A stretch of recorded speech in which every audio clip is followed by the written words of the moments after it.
உலகெங்கிலும் இருக்கும் பக்தி இன்ஃபோ நேயர்கள் அனைவருக்கும் வணக்கம். நான் உங்கள் ராம்ஜி. துலாம் ராசிக்காரர்களுக்கான பலன்கள். துலாம் ராசிக்காரர்களுக்கு 6ஆம் வீட்டிலே சனி பகவான் வருகிறார். 6ல் இருக்கும் கூடிய சனி பகவான் என்ன தருகிறார் என்றால் வேலை வாய்ப்புகள், உங்களுக்கான புதிய பணி போன்றவற்றெல்லாம் தருகிறார். சார், நான் சாதாரணமாக வேலை பார்த்தேன் சார், நான் எனக்கு இவ்வளோ பெரிய வேலை கிடைக்கும் நான் எதிர்பார்க்கவே இல்லை sir. Pichumani take this resignation order அப்படிங்கிற மாதிரி. என்னடா இருக்கிற வேலையை விட்டுட்டா சம்பளத்துக்கு என்னடா செய்வேன்? நீ தர்ற சக்கரை பொங்கலுக்கும் சுண்டலுக்கும் நான் அடித்தது யாருக்கு கேட்டுச்சோ இல்லையா மேன், கவர்மெண்ட்டுக்கு கேட்டுச்சு, சாம்பார் அப்பாயின்மெண்ட் ஆர்டர் அப்படிங்கிற மாதிரி. துலாம் ராசிக்காரர்களுக்கெல்லாம் அப்பாயின்மெண்ட் ஆர்டர் அடித்து கொடுப்பாங்க, வீட்டுக்கு வரும்.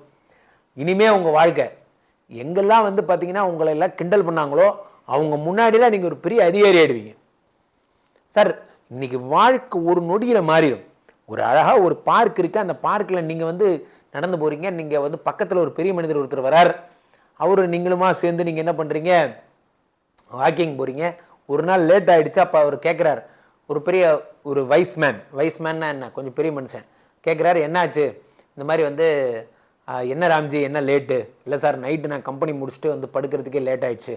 நான் இது மாதிரி ஷூட்டிங் முடிச்சுட்டு 1 மணிக்கு தான் வந்தேன். நீங்கள் எங்கே ஒர்க் பண்ணுறீங்க? இந்த மாதிரி இந்த இடத்துல ஒர்க் பண்ணுறேன், எடிட்டராக இருக்கேன். நீங்கள் அங்கே இருக்கீங்க, நம்மளே ஒன்று பண்ணலாமே. ஒரே நாளில் வேலை முடிஞ்சு போச்சு. ஒரே நாளில். அப்புறமா தான் தெரியும் நம்ம கூட இருந்தவர் மிகப்பெரிய கம்பெனியுடைய வைஸ் பிரசிடென்ட்டுங்கிறது அப்புறம் தான் தெரியும். சார், வாழ்க்கை ஒரு நிமிடத்தில் மாறிவிடும். ஒரு நிமிடத்தில் வாழ்க்கை மாறிடும். துலாம் ராசிக்காரர்களுக்கு ஒரு நிமிடத்தில் வாழ்க்கை மாறப்போகிறது. உங்களுக்கான வாழ்க்கை துணையை நீங்கள் எப்போ பார்த்தீங்க? யோசிச்சு பாருங்க. இப்போ நீங்கள் லவ் பண்ணுறீங்களே அந்த பொண்ணை நீங்கள் எப்போ பார்த்தீங்க? அந்த ஒரு தருணம், அந்த படம் பார்த்துருப்பீங்கல்ல, ஒரு மழையில் நினைஞ்சிக்கிட்டே மாதவன் படம் ஒன்று. அந்த தருணம், அந்த க்ஷணம், நீங்கள் உங்களுக்கான வாழ்க்கை துணை அங்கே அன்னைக்கு பிடிச்சது சார் எனக்கு 7.5. அது வேறு விஷயம், அதை விடுங்க.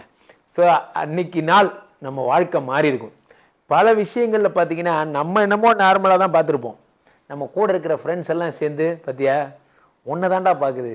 இந்த ஒரு படத்தில் சொல்கிற மாதிரி தான் பார்த்தீங்கன்னா சும்மாவே ஏற்றி விட்டு உங்களை உங்களை லவ் பண்ண வச்சிருவாங்க. அவங்களே அந்த பொண்ணு மேலே ஒரு எண்ணத்தை உருவாக்கி விட்டுருவாங்க. ஸோ இந்த மாதிரியான விஷயங்கள்லாம் உங்களுக்கு இந்த துலாம் ராசிக்காரர்களுக்கு நமக்கு இப்படி சொல்லியே நம்ம மனசில் 6ஆம் இடத்தை சனி பகவான் 6ஆம் இடத்திற்கு வரும்பொழுது என்ன ஆகிறது அப்படின்னா, இந்த இடத்த அச்சீவ் பண்ணணும், இந்த இடத்துக்கு போகணும், இந்த இடத்த பண்ணி ஆகணும் அப்படிங்கிறத நமக்கு சொல்லி அது மேலே ஒரு ஈர்ப்பை உண்டாக்கி வாழ்க்கைத்தினுடைய சண்டைகள் எல்லாம் சரி பண்ணி நீங்கள் வேலைக்கு போகிறதுக்கான ஒரு தகுதிப்பாடான ஆளாக உங்களை மாற்றுவார். 6ஆம் இடம் என்பது என்னென்னா புதிய சத்துருக்கள். இதில் விஷயத்தில் மட்டும்தான் நீங்கள் ரொம்ப ஜாக்கிரதையாக இருக்கணும். புதிய சத்துருக்கள் முளைப்பதற்கான ஒரு விஷயங்களாக இந்த துலாம் ராசிக்காரர்களுக்கு இருக்கும். புதிய சத்துருக்கள்னால் யாருன்னா காம்படிட்டர்ஸ். சார், நான் ஒரு ப்ராடக்ட் இந்த ரேட்டில் கொடுக்குறேன்னா எனக்குன்னு வம்படிக்குன்னே ஒரு 2 ரூபா கம்மி பண்ணுறான் சார், என் மார்க்கெட்டை கெடுக்கிறதுக்குனே பண்ணுறான் சார், அது சார் இது சார். சார், நல்லா புரிஞ்சிங்க, மார்க்கெட்டை உங்களால் ஒன்றும் பண்ண முடியாது. அவனால் முடியுதில்ல, உங்களால் முடியல, அது ஒத்துங்க, சிம்பிள், அவ்வளோதான். நல்லா புரிஞ்சிங்க, யாரையுமே காம்படிட்டராக நினைக்கக்கூடாது. அவனால் முடியுது, என்னால் முடியல, அதை நீங்கள் ஒத்துக்கணும். என்னால் முடியல, உங்களை சரி பண்ணுறதுக்கு என்ன வழிங்கிறத பாருங்கள். அவரை நீங்கள் தாக்குறதுக்கு ஒரு கில்லி படத்தில் சொல்கிற மாதிரி தான், உங்கள் மேலே இருக்கிற நம்பிக்கை என்னைக்கு ஒரு பிளேடு மேலே வச்சிங்களோ அன்றைக்கே உங்கள் நம்பிக்கை போயிடுச்சுப்பாங்க. அந்த மாதிரி அன்றைக்கே நீ தோற்று போயிட்ட. உங்களை நீங்கள் நம்புங்க, அதை விட்டுட்டு நீங்கள் சத்துருக்களை எப்படி ஃபேஸ் பண்ணுறது? சார், இன்றைக்கி சாயந்தரம் 10 மணி ஆச்சுன்னா நைட்டு 10 மணி ஒரு ஸ்டேட்டஸை பார்க்க முடியல. வாட்ஸ்அப் ஸ்டேட்டஸ் எடுங்க, ஒரு சிங்கம் நடந்து வரும். என்னோடய சைலன்ஸுங்கிறத சாதாரணமாக நினைக்காத. ஒன்றும் இல்லை, மேனேஜரோட சண்டை போட்டு வந்திருப்பான், இன்றைக்கி லீவ் கொடுத்துருக்க மாட்டாங்க. என் நம்பிக்கை துரோகம், என் முதுகில் 1000 பேர் கத்தி எறிஞ்சு குத்துறாங்க. ஐயோ, இந்த வாட்ஸ்அப் ஸ்டேட்டஸ் எல்லாம் பார்த்தா மண்டை குழம்பி மென்டலாயிரும். எல்லாரும் தனக்கு துரோகம் பண்ணுறதாகவும் தனக்கு எதிரிகள் வந்துட்டதாகவும் தன்னை எல்லாரும் அட்டாக் பண்ணுறதாகவும் ஒரு சித்தாந்தம், ஒரு மனநிலை. தயவுசெய்து அதை விடுங்க சார், இந்த மனநிலையிலேருந்து விடுங்க. உங்களை அட்டாக் பண்ணுறதுக்கு தான் அவனுக்கு வேற வேலையா? அவனுக்கு வேற வேலையே இல்லையா?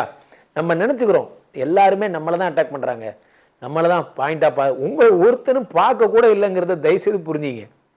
உங்கள் ஒரே ஒரு ஜீவன், உங்கள் வீட்டில் உங்கள் மனைவி, அவங்களே உங்களை எவ்வளோ நேரம் பார்க்குறாங்கன்னு தெரில. அவங்களுக்கு இருக்கிற அமேசான் பிரைம் வந்துடுது நைட்டு 10 மணி, ஏன்னா அவங்களே நெட்ஃப்ளிக்ஸில் பிஸி. ஸோ அதுக்கப்புறமா அவங்க பார்த்து நிறைய பேரை எதுக்கு சொல்ல வரேன்னா, அவங்களே பாதிக்க மாட்டேங்கிறாங்க. நம்ம நினச்சிக்கிறோம் இன்டர்நேஷ்னலே அமெரிக்காவில் இருக்கிற அவங்கள நம்மளை பார்க்குறாங்க, நம்ம காம்படிட்டராக ஒரு கடையை ஓப்பன் பண்ணிட்டாங்க. அவன் போக்கில் போயிட்டு இருக்கான். உங்களை காம்படிட்டராக அவன் நினச்சி பண்ணலை, அவன் வளர்ச்சிக்கு பண்ணுறான், நீங்கள் உங்கள் வளர்ச்சிக்கு பண்ணுங்க. ஸோ அப்போ என்ன ஆகுதுன்னா, நீங்கள் கற்பனை, மிதமிஞ்சிய கற்பனைகள் இதெல்லாம் உங்களுக்கு உருவாகும். 6ஆம் இடத்தில் சனி பகவான் வரும்பொழுது எல்லாரும் உங்களை அட்டாக் பண்ணுற மாதிரியே, எல்லாரும் உங்களை துன்புறுத்துற மாதிரியே, எல்லாரும் உங்களுக்கு எதிராக அணிதிரண்ட மாதிரியே உங்களுக்கு ஒன்று தோணும். ஆனால் உண்மையில் அவன் வேலையை பார்க்குறான். அதான் உண்மை. 6ஆம் இடத்தில் இருக்கக்கூடிய சனி பகவான் உங்களுக்கு வேலை வாய்ப்பை உண்டு பண்ணுகிறார். 6ல் இருந்து 6, 7, 8 பார்க்கிறார். அசட்ஸ் என்பது உருவாகும். அதே மாதிரி 6ஆம் இடத்தில் இருக்கக்கூடியவர் 12ஆம் வீட்டை பார்க்கிறார். 12ஆம் வீடுங்கிறது விரயஸ்தானம். தேவையில்லாத தண்டகர்மாந்திர செலவு எல்லாத்தையும் சரி பகவான் சரி பண்றார். செலவே இனி ஆகாது அப்படிங்கிற நிலைமையை உண்டு பண்றார்.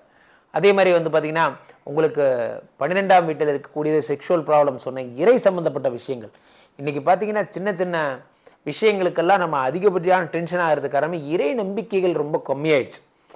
ஒரு பக்கம் இறை நம்பிக்கை கம்மியாயிடுச்சுன்னு வருத்தப்படுறதா, இன்னொரு குரூப் ஒன்று கிளம்பிட்டு இருக்கு. இன்னொரு குரூப் பார்த்தீங்கன்னா 20 வயசு 21 வயசுலலாம் பசங்க பெரிய நெட்டில் போட்டு தென்னாடுடைய சிவனே போற்றி, டேய் வேலைக்கு போடா, போக மாட்டேன், நான் சதுரகிரி யாத்திரைக்கு போகிறேன், நீ யாத்திரைக்கு அப்புறம் போகலாம், வேலைக்கு போயிட்டு சாட்டர்டே சண்டே போடா. No no no no.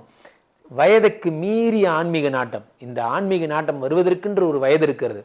இப்போ நான் வேலை செய்யணும், நான் சம்பாதிக்கணும், என் தங்கச்சி கல்யாணம் பண்ணணும், எனக்கு இவ்வளோ வேலை இருக்குது, இதை மட்டும் பாருங்க. நல்லா சொல்கிறது, நல்லா புரிஞ்சுங்க. சிவபெருமான் எங்கே இருக்கிறார் என்றால், சிவபெருமான் நாம் நினைத்து கொண்டிருக்கிறோம் நமது பக்தியில் இருக்கிறார் என்று. சிவபெருமான் நமது பணியில் இருக்கிறார். உடைக்கும் கரங்கள் சிவபெருமானுக்கு மிகுந்த பிடித்த கரங்கள். அது தயவுசெய்து புரிஞ்சுங்க. ஆன்மீக வாழ்க்கை இன்னைக்கு இழுத்து விட்டது சூழலில். நீ வேலைக்கு போக மாட்டேன், அதுக்கு ஒரு காரணம், அவ்வளோதான். நிறைய பேர் யோசிச்சிங்கன்னா, நான் ஒரு குருஸ்தானத்துக்கு மாறிட்டேன். ஏன் மாறுனீங்க? என்ன வேலைக்கு போக மாட்டேன். அப்போ அந்த 12ஆம் வீட்டுக்கு சனி பகவான் பார்ப்பதால் திருவண்ணாமலை பௌர்ணமி கிரிவலத்தை அன்னைக்கு போய் சுற்றி வந்து பாருங்க. ஊரை சுற்றி எத்தனை பேர் சுற்றிட்டு இருக்கான்னு உங்களுக்கு தெரியும். தயவுசெய்து வேலைக்கு போடா, ப்ளீஸ்ரா வேலைக்கு போடா, என் மகன் போன்ற வாலிபர்களா, தயவுசெய்து வேலைக்கு போங்கடா. அந்த மாதிரி தான் சொல்ல உங்களை. இளைஞர்களே, உங்களை நம்பி உங்கள் பொண்டாட்டிலாம் இருக்காங்கப்பா, என் மகன் போன்ற வாலிபர்கள்லாம் வாங்க வேலைக்கு போங்க. ஸோ 6ஆம் வீட்டில் இருக்கக்கூடிய சனி பகவான் உங்களுக்கு 12ஆம் வீட்டை பாருங்க. எதுக்கு இதை சொல்ல வந்தேன்னா, நம்மால் சப்போர்ட் தான் உங்களுக்கு தேவை. காரணம் என்னென்னா, இந்த 12ஆம் வீடு அப்படிங்கிறதே அந்த மாதிரி வீடு தான். ஸோ அப்போ அதை பார்க்கும்போது என்னாங்கன்னா, நிறைய பேருக்கு இன்றைக்கி அதுக்கு நேரமே இல்லை. இந்த பெரிய பெரிய மனிதர்கள்லாம் பார்த்தீங்கன்னா என்ன பண்ணுவாங்க, யாராவது சின்ன பொண்ணுங்க யாராவது ஏதாவது காப்பி கீப்பி கொடுக்குறாங்க அப்படின்னா, இந்த காப்பி கொடுக்கும்போது அந்த விரல்லாம் அப்படி தொடறது. நான் நினச்சிக்குவேன், இதில் இவனுக்கு என்னடா கிடைக்க போகுது, ஏன்டா இதில் ஒரு ஆசையா இவனுக்கு அப்படின்னா, அவனுக்கு வேறு எதுவும் நேரம் இல்லை, அவனுக்கு இதுவே அது அப்படி அவன் நினச்சிக்கிட்டு வாழ்ந்துட்டு இருக்கான். ஓ, இதில் இவ்வளோ ஈஸியாக இருக்கா அப்படிங்கிறது எனக்கு அப்புறம் தான் புரியும். அந்த மாதிரி இந்த சேட்டையெல்லாம் அதிகமாகும். 12ஆம் வீட்டை சனி பகவான் பார்க்கும் பொழுது பலவிதமான சேட்டைகள். எதையாவது ஒன்று சும்மா ஆசைக்கு பர்மனெண்ட்டாக தப்பு பண்ணுறவெல்லாம் மாட்டிக்க மாட்டான் சார். என்னைக்காவது ஒருத்தன் தப்பு பண்ணலாம் வரலான்னு ஒரு கதை படிக்கலான்னு வந்திருப்பான், அவனை பிடிச்சி மாட்டி விட்டுருவாங்க. அந்த மாதிரிலாம் 12ஆம் வீட்டை சனி பகவான் பார்ப்பதால் செக்ஷுவல் சந்தோஷங்கள் அதிகமாகும். சார் மொத்தத்தில் ஜாலியாக இருக்க போறீங்க. 12ஆம் வீட்டை சனி பகவான் பார்க்கிறார். 6ஆம் வீட்டுக்கு வர போகிறதுனால உங்களுக்குள்ள இருக்க எதிரிகள் எல்லாம் உங்களை யாரும் ஒன்று மன நோயிலிருந்து விடுபட போகிறீங்க. உங்களுக்கு ரொம்ப சந்தோஷமான விஷயங்கள்லாம் ஏற்பட போகிறது. மாபெரும் சிறப்புகளும் முயற்சிகளும் மேற்கொள்ள போகுது. துலாம் ராசிக்காரர்களுக்கு இந்த சனிப்பயிற்சி புதிய வாழ்க்கையை தரப்போகிறது. ஹாப்பியா இருங்க. இல்யூஷன்ஸ்லேருந்து முதல்ல வெளியே வாங்க.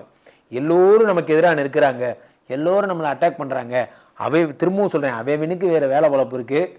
என்ன, நம்மை சார்ந்தவர்களே நம்மளை பற்றி யாரும் கவலைப்படுறதில்ல. அதனால் அவையெல்லாம் கவலைப்படுவான்னு நினைக்கிறது உங்களோட அதிகபட்ச கற்பனை. அதனால் யாரும் ஃப்ரீயாக விடுங்க. 100க்கு 90 மார்க். ஹாப்பியாக இருங்க. மீண்டும் ஒரு நல்ல பதிவில் சந்திப்போம். நன்றி, வணக்கம்.